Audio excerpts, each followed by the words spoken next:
back to Shaping Society. It's been a hot minute. It's me, your host, PZP, Persian Money, and today my wonderful guest, the beautiful and talented Miss Lana. How are you today? I'm fantastic. How are you on this January 1st of 2021? You know, it's a great way to start the year. It is a great way to start the year with an interview on Shaping Society.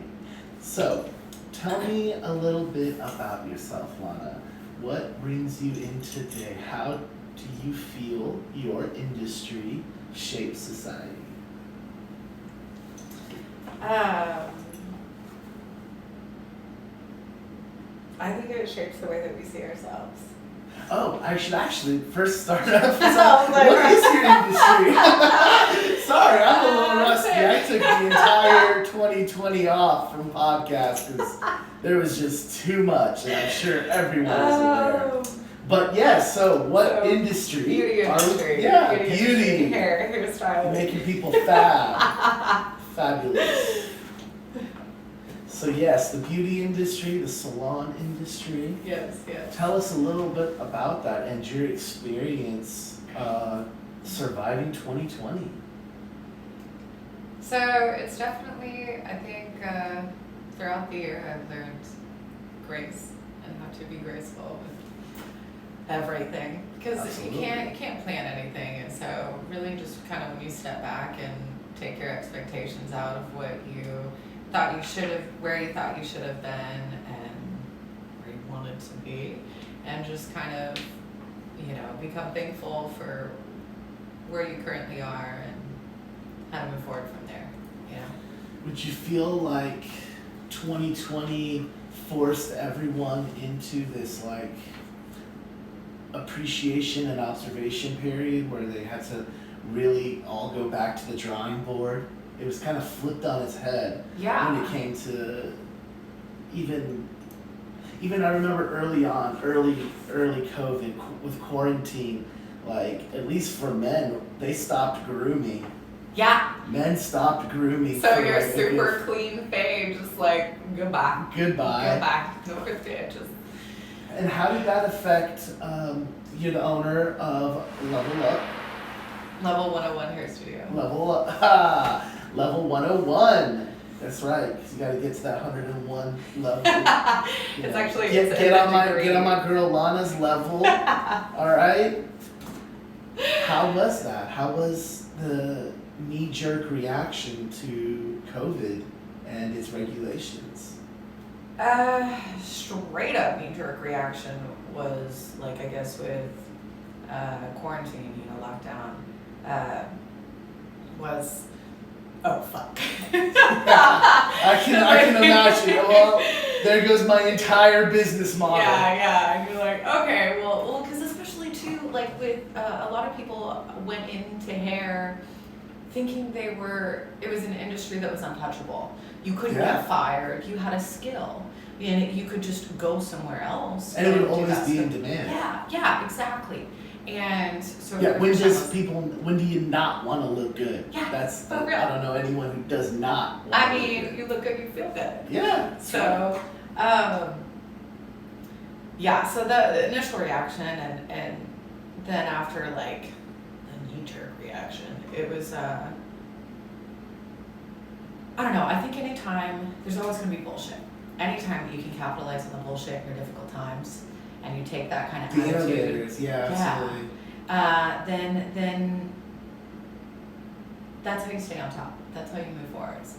And so I ended up taking all quarantine and completely renovating everything. All the upgrades that I would have done in 3 years, I did then. See, you took advantage of the time of not having clients going in and out. For sure. So you had leeway, downtime to remodel the entire shop. Oh, completely. I mean, it could be a tragedy to shut down, but also when are you gonna get an opportunity where no one is in the shop, you've been in business to for a revisit while. a vision? Yes. When are you don't get that. Yeah. So it's all in perspective. Absolutely. So if you will, you're saying initially, of course, it was very scary, knee-jerk reaction.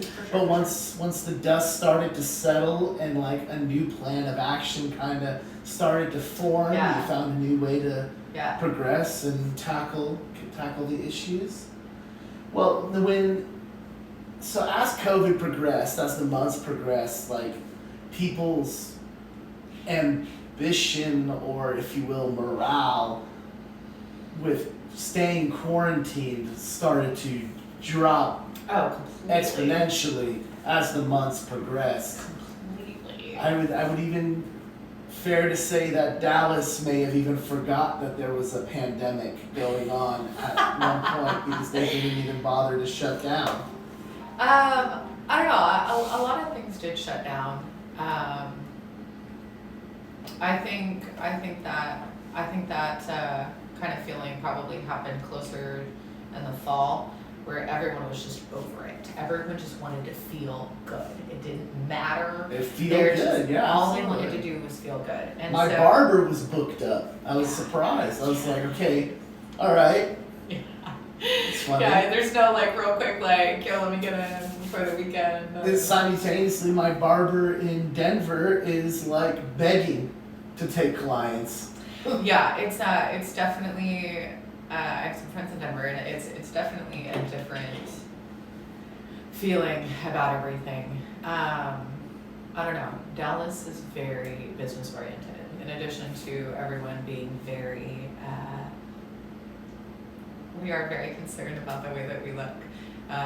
Here in Dallas, yeah, absolutely, for sure. More so than the people in Denver. I can vouch for that. Well, there's actually, I believe there's more like plastic surgeons in Dallas than there are like even in Silicon Valley. Oh wow. Yeah, I mean, I'd have to like check that, but like check those. But like just in general, there is a plethora of people definitely caring for the way that they look. So I don't know. It's also different in politics when people. What do you think the future of the salon industry is going to look like come post-pandemic?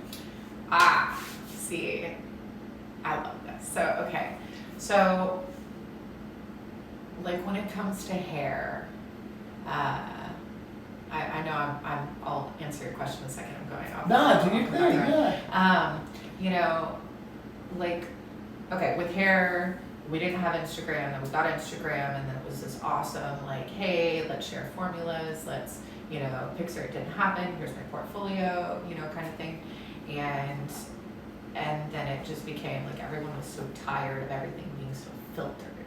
Like, honey, that's a wig, that's a visco filter. Oh, yeah. Like, that's not real, And so, so it's come from there, and it kind of showed us, I don't know, different beauty, different versions of what we consider beautiful, and then. Oh, I would even say that that's probably even changed as society progresses. Would you say? Completely. Because whereas I always love to see in salons they'll have back the different generations of hairstylists that were super popular and the it factor of that time. Yeah. And it's it's cool to see how much that's progressed to now we have the craziest colors of hair, I mean, I'm even guilty of it. I got rainbow dreads. So I know. No, and that's why continued education is so important, because it keeps those people, tenure doesn't mean that you're relevant. That's good. Did you hear that, folks? Tenure does not mean that you are relevant. And so, especially with something that is changing. Constantly educate yourselves. So yeah, especially in evolving markets. I just translated what she said. There you go.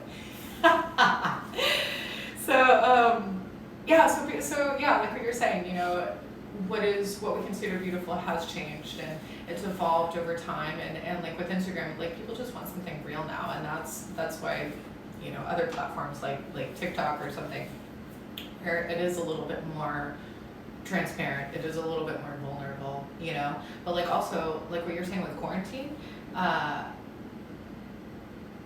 because we've had no like sounding board, like, you know, okay, when you go to a bar and you would go and talk to people or you look some kind of way, like you get a certain kind of response, right? That's right. Yeah, right. That initial reaction, the first, yeah. Yeah. Well, now, and maybe bars are open, maybe they're not, but like, you can't even do that anymore. You have to like stay in little groups and can't be like, oh yeah, you know, you're absolutely right. Cause you're talking about like, okay, for example, in Dallas, like clubs are reopened. But like, yeah, clubs are reopened, but everyone's in their own group. You're not like leaving your group to go socialize with another group because COVID. Yeah.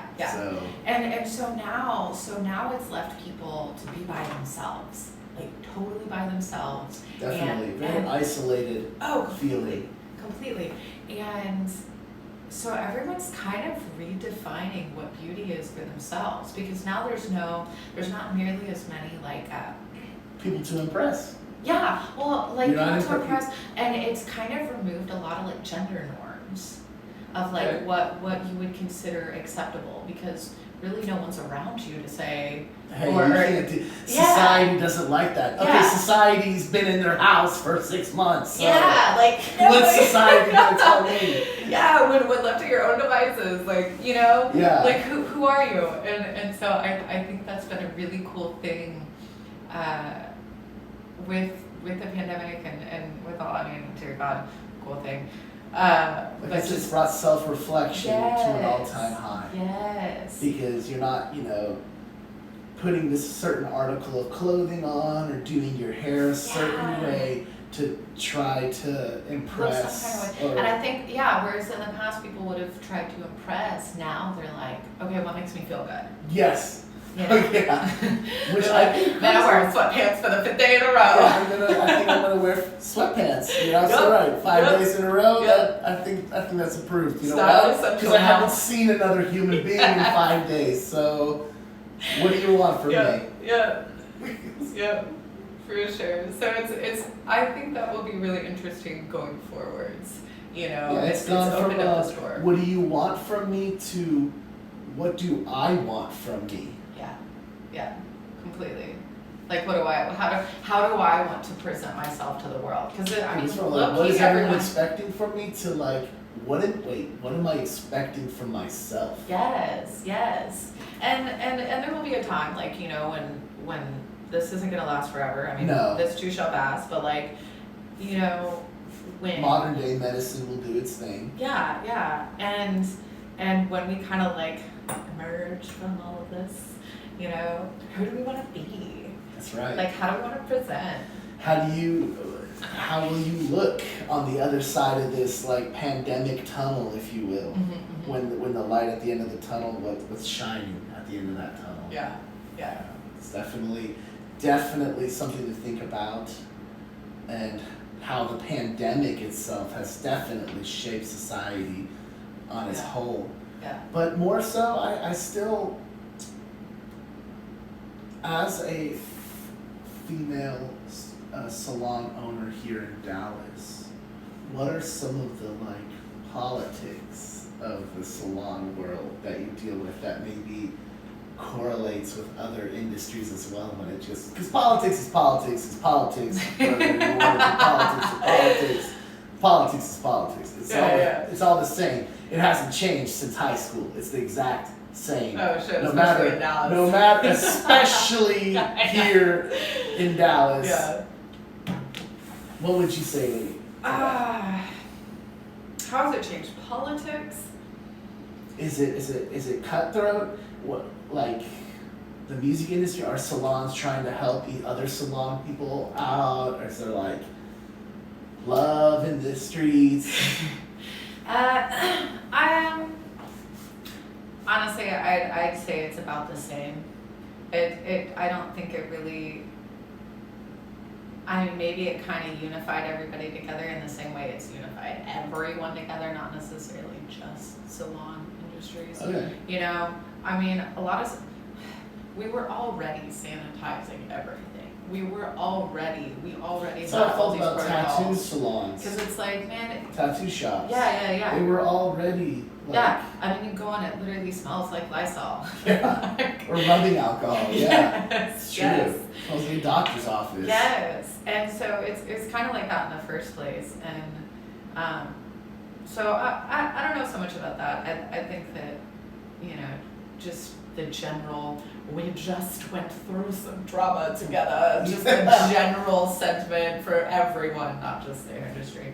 But I think as far as my shop is concerned, and how we've gone through, it has kind of brought everyone kind of tighter together, because this is our opportunity to actually be around someone other than ourselves. Right. So it's like, hi, I miss working with you, I miss collaborating with you, I miss you making me laugh. Like, oh my god, I miss smiles so much. Yes, that human interaction. Yeah. Well, so when the pandemic, like the first quarter of it, what came through, I know a lot of like stylists, tattoo artists, like gig workers, if you will, who did lose that residency at a storefront location due to everything having to shut down. Yeah. They went into like appointment based and like private clients. For sure. Do you see that picking up, slowing down?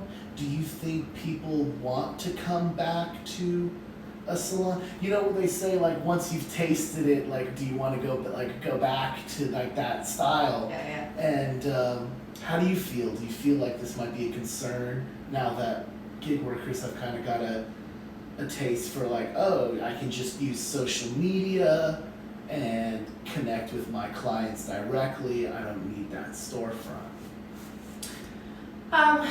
I mean, maybe for other artists, but I mean, you still need a space to work. You still need a space to work on people. Yeah. And at least for us, we were already appointment anyways. Space. Just because we are so busy. Yeah.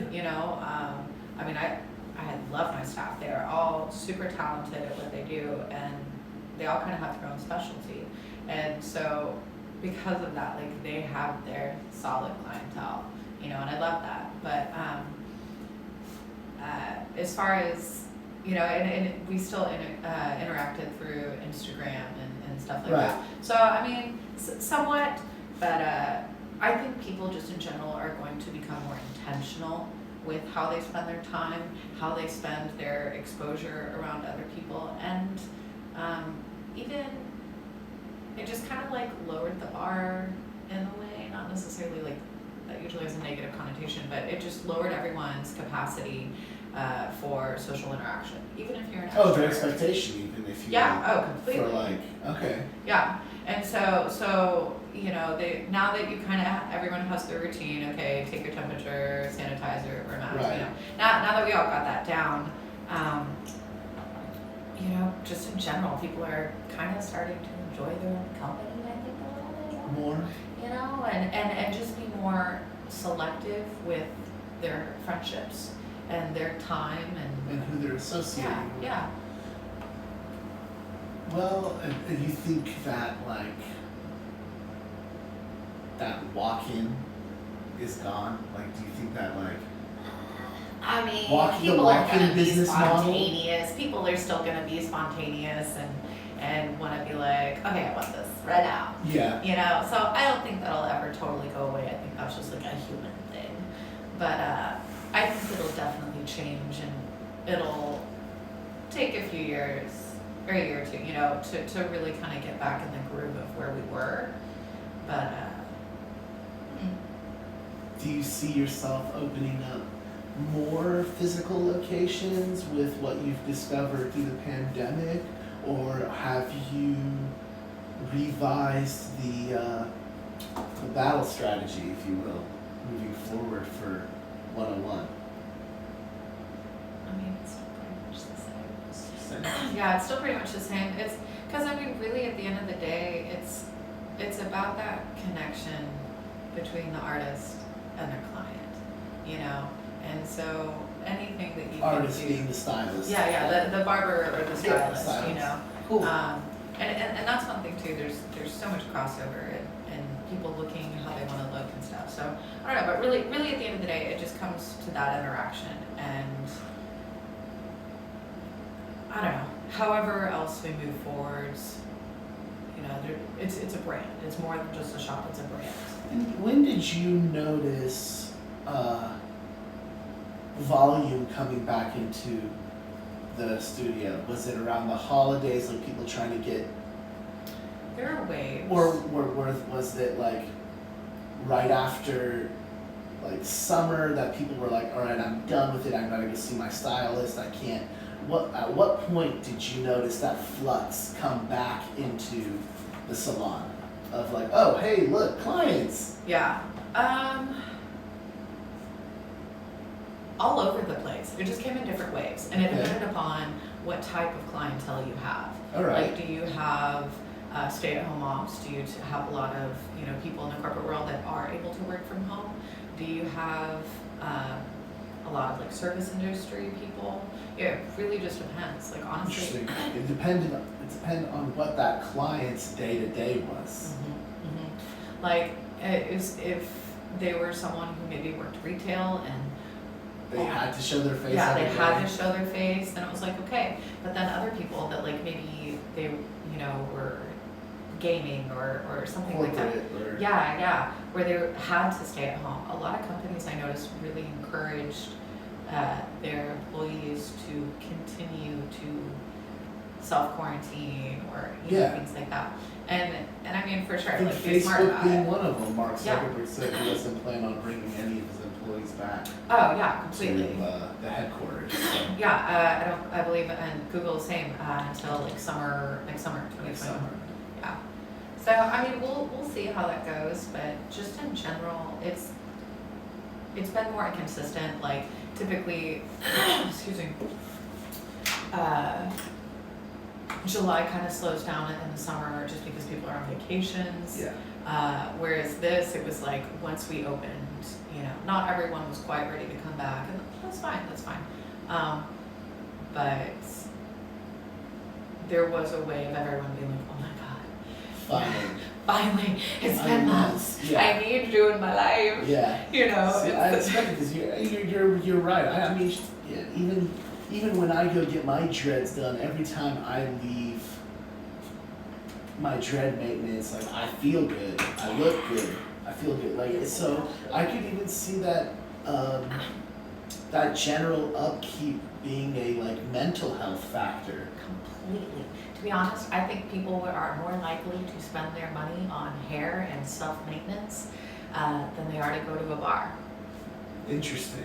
Like I think that's interesting. There's a really interesting point. Yeah, because people want to feel good about themselves. Even if people only see it from a selfie, and that's it. Like you do it for you. You're not doing it for everybody else. You're doing it because you want to like who you see when you look in the mirror. And I would say that the pandemic definitely pushed that even more, like we were discussing earlier. Yeah. So coming back, it just kind of comes back to that point that,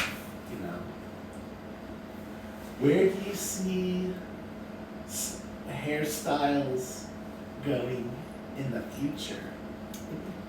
Okay. Because look at where we're at now, which they're all over the place. Mm-hmm. Back then, for dudes, what was it? Like in the 80s, you had the power mullet, right? Mutton chops. Yeah. I don't know. I wasn't alive in the early 80s. So or like in the 90s with the Kelly Clarkson highlights. Yeah. Bangs in the 90s. So Yeah. Or even, oh God, if you were a dude, even like you had a that ducktail. rounded cut. Where do I see it going? Man, at this point, Faux box. It's Cameron, Anderson Cooper. Honestly, because at this point, it's almost like everything's been done, and that's awesome.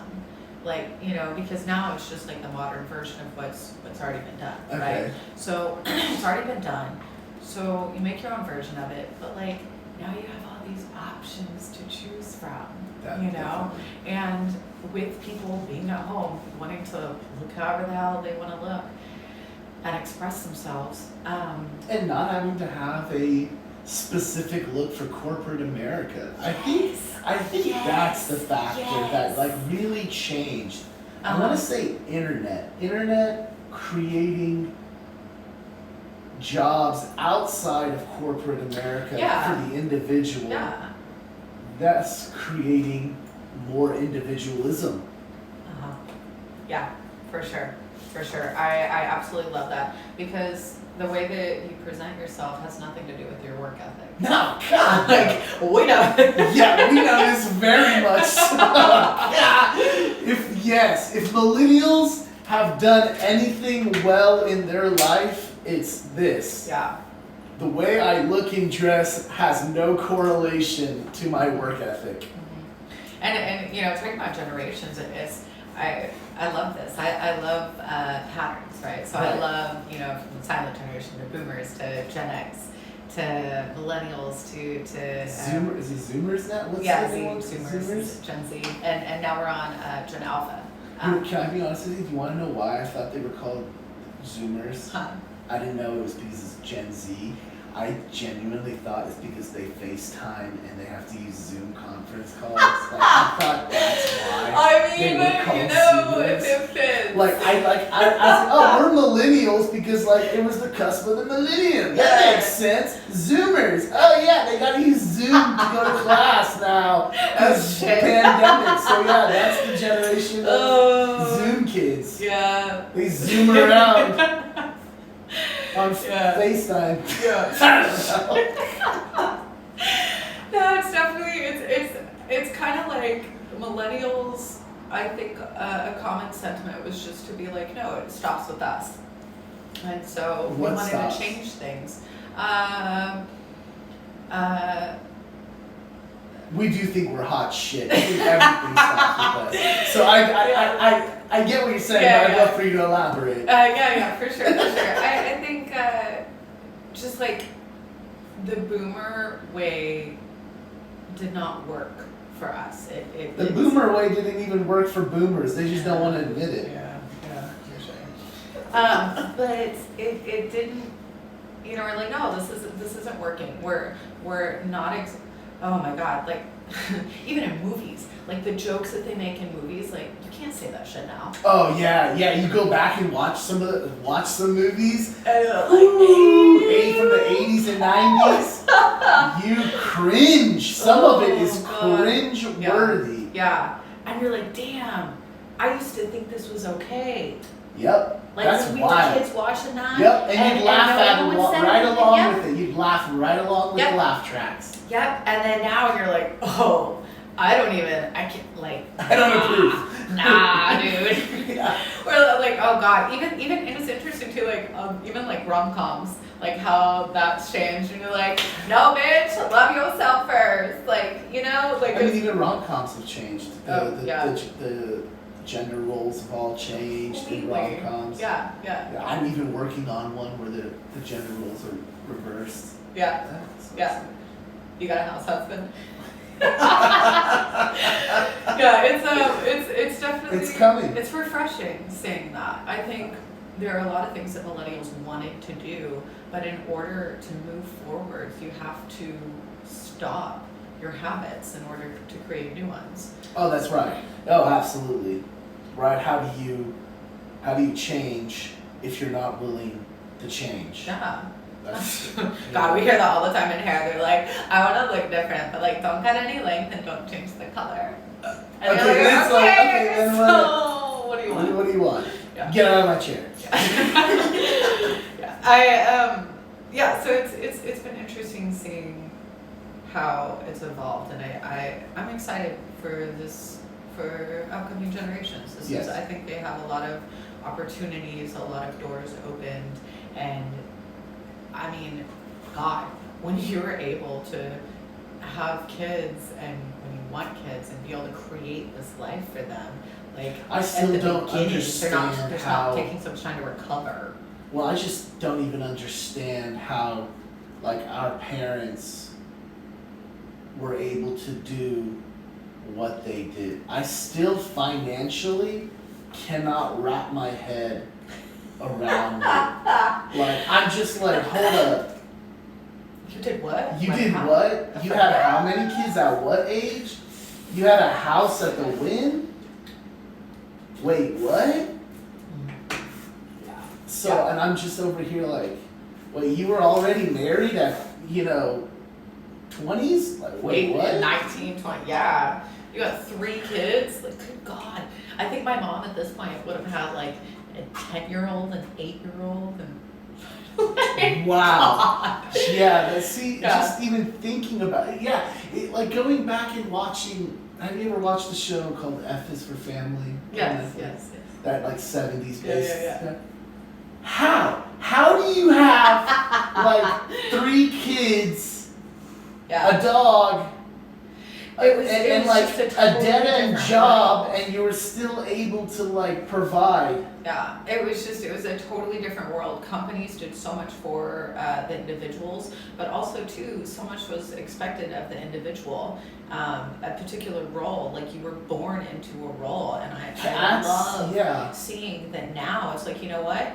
This sucks for me. I'm not good at the role that you want me to be. This society has designated for me prior to oh my God, I've totally experienced that in my own life. I'm like, oh my God, this is not what I want. You think this is what I need? Like, nah.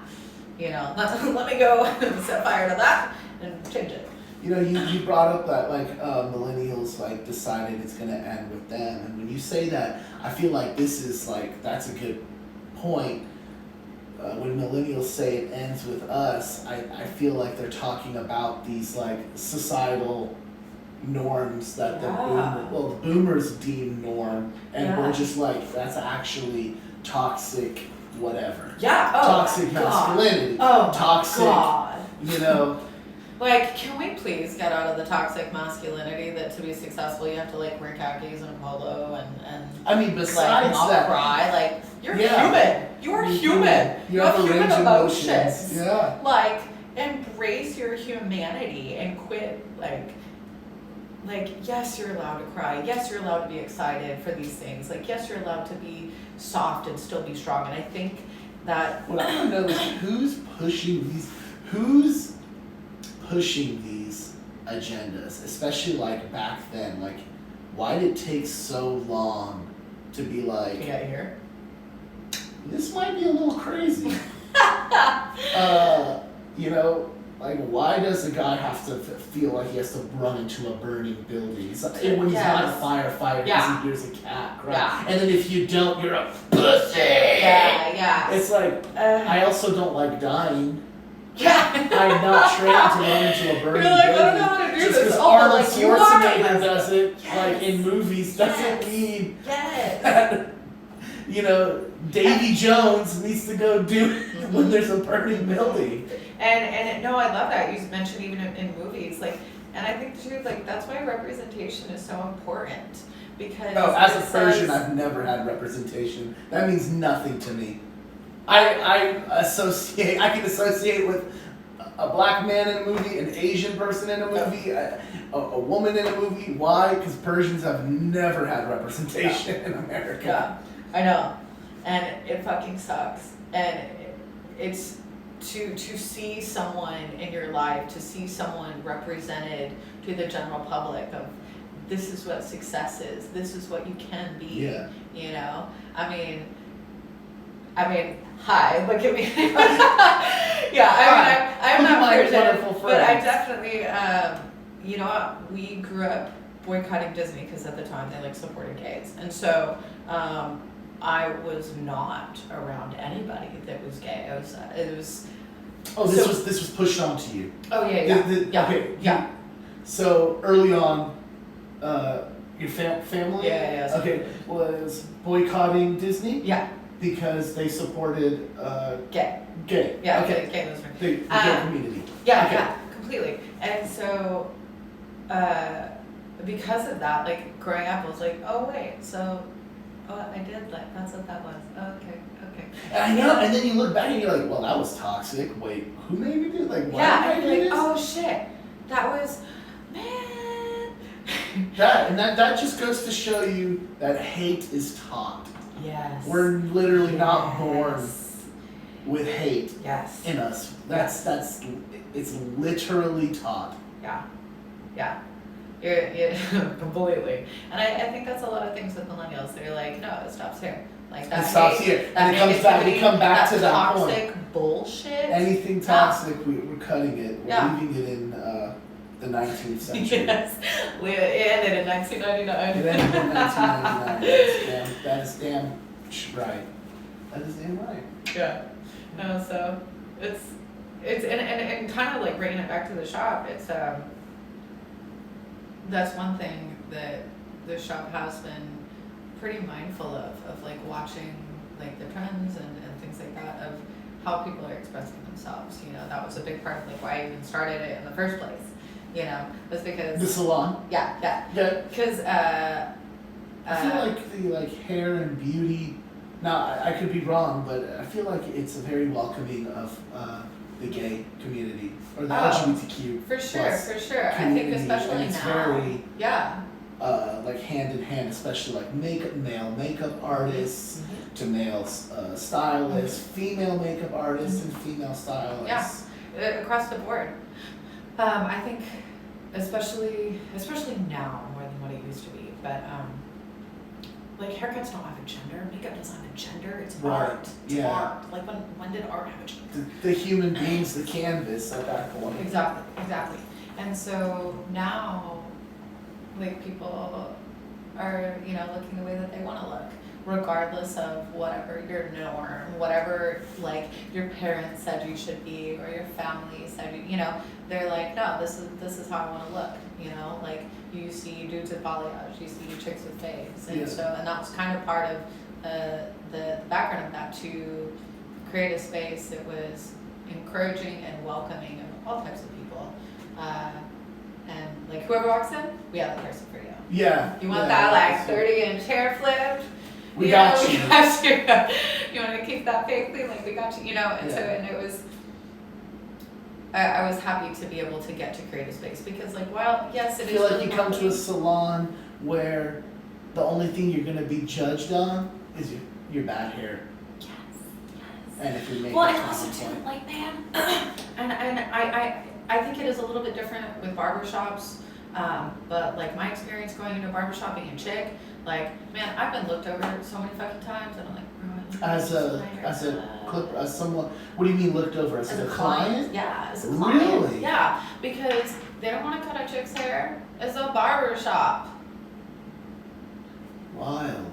I could see that. Yeah, I could still see like a little bit of that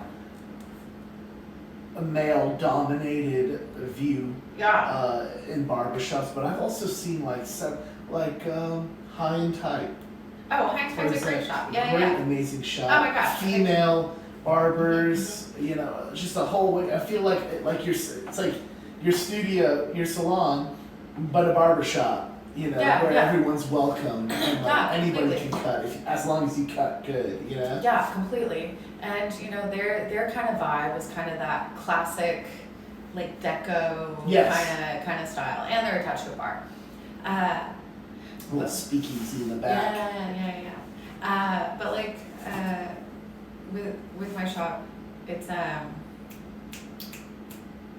oftentimes when you walk into a salon, at least like being a chick, everyone looks so pretty, and their makeup is done, and they look so good. Oh, at salons? Yeah, at salons. Everyone looks, and you're like, oh my god, I don't wear makeup. I'm just turning my hair. Haircut? You know, and like you feel like you need to step it up, and suddenly you feel very self-conscious of how you are. Like going into a salon is fucking intimidating. Can be intimidating. It's like everyone's like, look at you, and you're like, oh, especially shit. if you haven't built a relationship with your stylist, where they like as soon as they see, like as soon as we see each other, we're like open arms about to hug. Which breaks those. Yeah. But like if it is a first time client, you're like, hi, I'm sorry for existing. I have an appointment. I think maybe I don't know their name. You know, and like people are naturally, because it's a new experience. It's a new, you know, it's not familiar yet, so people are nervous.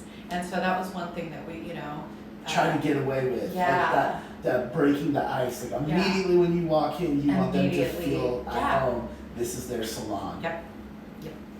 And that's, I love the diversity of the shop. I love that everyone has their specialty, and all the way down to like the design. Like I personally love furniture design and interior architecture. Yeah. Because it tells you how to interact in that space. It tells you who to be. All the way to how you're greeted when you walk in. It tells you how to, and you're like, oh, okay, this is comfortable. I can be myself. They're chill here. Yeah. Oh, they're uptight here. Yeah. It's a good. I wanted to ask you. Because I'm seeing more and more independent salons pop up and do better, how do you feel about the Tony and Guys? Like, what happened to that? Man, I might be completely outdated No, I remember you're on point, getting man. high school, that was like. Oh shit! I remember my first Tony and Guy haircut. I thought Tony and Guy was like the place to get your haircut, and yeah. What happened? They did not evolve. Nice. They had their model, and it's kind of like what you were talking about with older hairstylists. Someone might come in and they're like, I want to do a hot pink. And they're like, I think you should do red. And I think you should do this cut. Because I've been doing hair for so long. Tony and Guy would definitely give you those types of. Yeah. They wouldn't give you what you want. Instead, you would go to them and they're like, I'm the professional. your hair is like this, so it won't take well. Yeah. It won't. We can't get it pink because it's gonna be like 3 different visits. Yeah. And while sometimes that is true, I think a lot of it. Trust. I've said those things, and I'm like, you got box color. We're gonna change our dreams. Like we're not getting that platinum today. So while I have had to say those things, it's I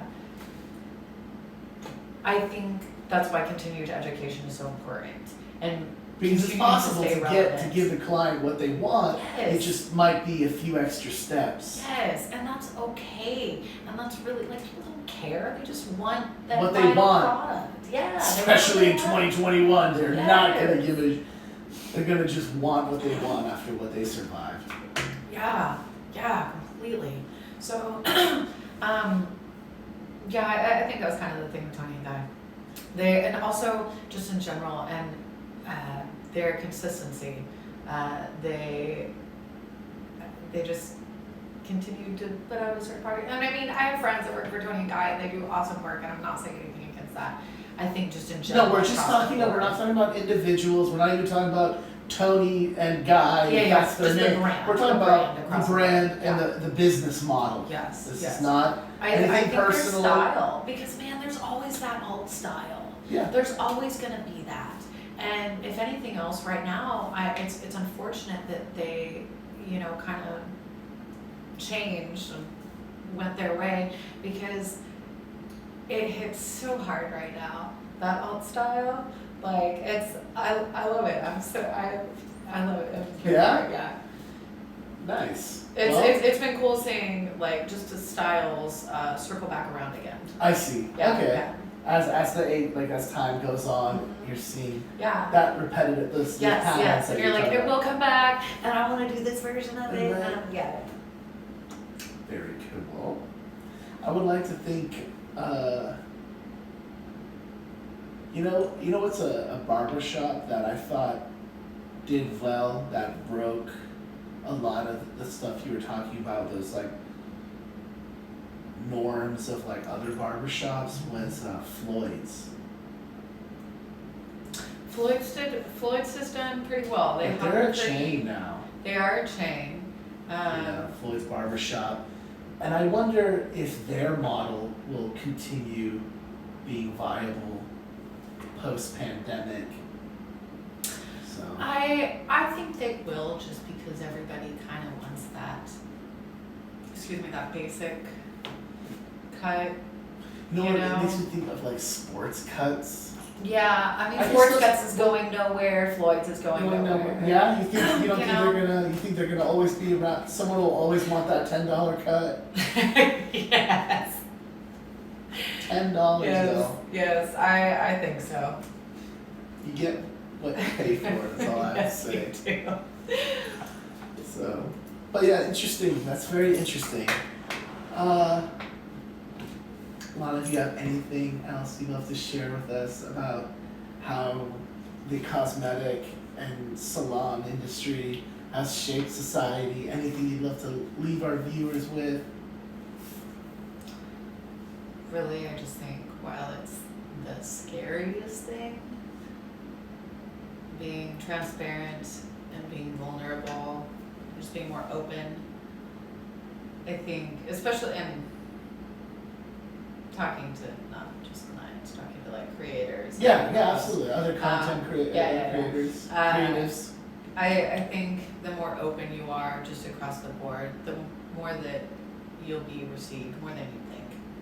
You know, people are looking for that real like connection across the board, whatever level. More than ever, if you will, if you say. Yeah. People just no one wants to be alone. And people, you know, especially with all the 2020, like, people just want to know. Yeah. You feel the same? Yeah. Yeah. I think we're all in the majority of the same boat, but maybe standing in different areas of that boat. Yeah. Same storm. Same storm, same boat. Yeah. However you want to put the analogy. Yeah. Absolutely. Well, thank you so much. Yes, You've been a wonderful guest. Thank you for talking to us today and taking time out. For sure. We'll see you guys next time. It's been a wonderful chatting with y'all. I'm your host again, PGP with Shaping Society. My wonderful and beautiful guest, Lana. Do you want to drop your handle? Where can they find your studio? So the studio's handle is level.hairstudio on Instagram. And if they want to find mine, it is Level Up Lana, both on Instagram, and then the website is levelhairstudios.com. You heard it here first, y'all. Y'all go check out my friend. Y'all get your hairstyles done. And y'all, let's get ready for an awesome 2021. Thank y'all.